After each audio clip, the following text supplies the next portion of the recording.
Hey, welcome to Qrit. Imagine a place where Miyazaki mingles with Marvel, where Satoshi Kon critiques Christopher Nolan, and where we debate whether Levi Ackerman could take on John Wick. That's Qrit in a nutshell. All right, so we're diving into the reviews you sent over about Joker, Folie. And wow, are they all over the place. Some critics are calling it a masterpiece, completely floored by the visuals, the music, everything. But then you've got others saying the plot's about as substantial as, well, a Joker stand-up routine. Yeah, it's interesting. Sequels always face this challenge, right? How do you capture the magic of the original without just retreading familiar ground? And it sounds like this film is really dividing people on that.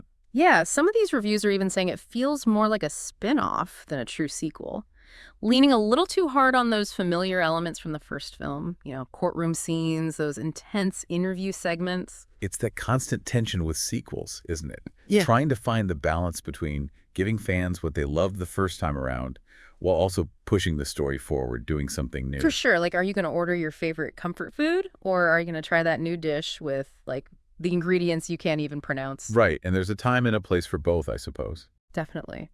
But one thing some reviewers weren't mincing words about was Joaquin Phoenix's performance in this one, saying it lacked that same raw intensity we saw in Joker. And then there's Lady Gaga, who some felt played it a little safe, maybe to avoid, stealing the show from Phoenix. What'd you make of that? It's such a fascinating dynamic when you've got two actors like that, both such powerhouses in their own right. And this one reviewer wondering if Gaga was maybe holding back. It really makes you think about, was that a conscious choice, something the director encouraged? It's like, what would a full-on, no-holds-barred Lady Gaga performance even look like in a Joker movie, Right. It would be a completely different film, that's for sure.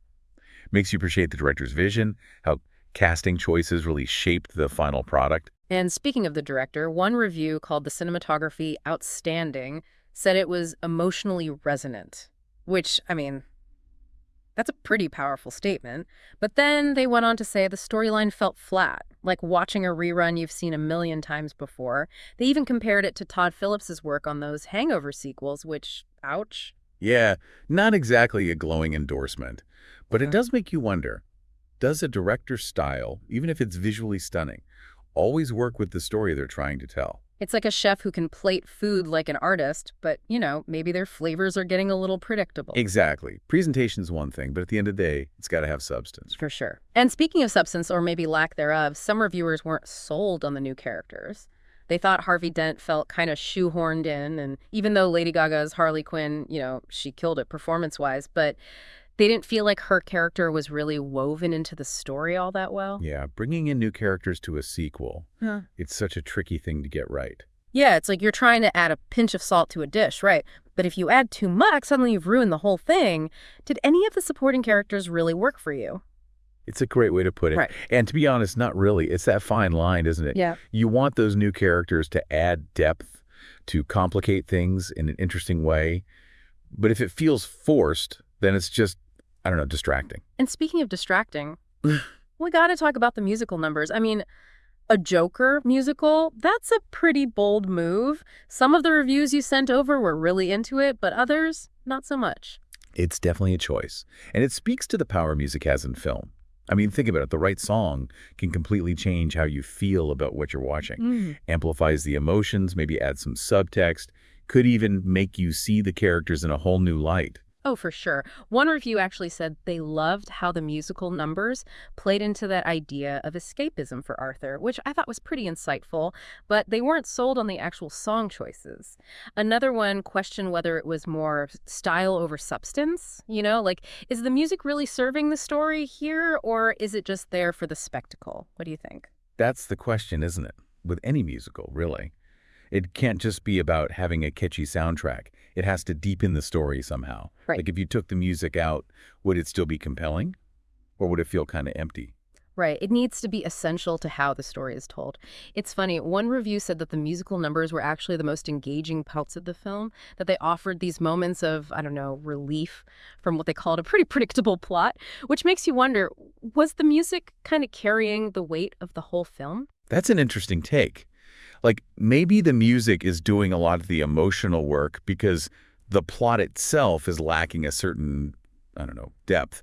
It's engaging on a surface level, but maybe without a strong enough story, it loses some of its impact. Almost like it's covering up for a lack of substance, which some reviewers definitely felt was the case. But then you had others who were all in on the musical format, saying it let them connect with Arthur on a deeper level, that it actually added to the psychological aspect of the film. Right, and that's what's so interesting about this whole thing.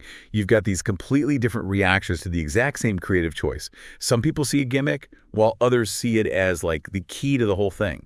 It sounds like Joker, Folie is one of those films you just can't shake, even if it's just to argue with your friends about it afterwards. But we gotta talk about the visuals for a second, because even the reviews that rip the plot apart seem to agree that the cinematography was amazing.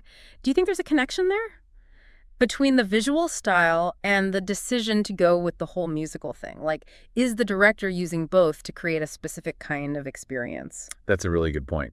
And it makes you think about how all the different parts of a film work together. I mean, when I picture those shots of Gotham, the way they make the city feel so alive and vibrant, it does make you wonder if that same energy bleeds into those musical sequences. Like, maybe they're both trying to capture a similar feeling. Right, like this chaotic kind of beauty. Exactly. Yeah, that's a great observation. It speaks to a deliberate choice by the director, trying to craft an experience that goes beyond the typical movie, something that really pulls you in on every level. Definitely makes you want to see it for yourself. So, bottom line time. Yep. Is Joker Folie a must-see masterpiece, or are there better ways to spend your Friday night? Well, that's the thing, isn't it? Even with so many incredible films out there, we still want that easy answer. Thumbs up, thumbs down. But this one, it's not so simple. So, no easy answers then. I think it really depends on what you're looking for as a viewer. If you loved that gritty realism of the first Joker, that intense character study, this one might not be for you. But if you're looking for something more experimental, if you're willing to just go along for the ride. Embrace the spectacle of it all. Exactly. Then, yeah, this could be right up your alley. It's like, I don't know, choosing between a perfectly cooked steak and some crazy molecular gastronomy dish. That's a perfect way to put it. And it goes back to what you were saying before about sequels.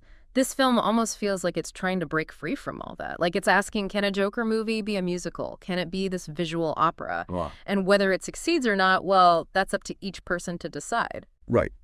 It's all subjective. Yeah. Which makes for a way more interesting conversation, don't you think? 100%. Not every film gets people talking and debating like this.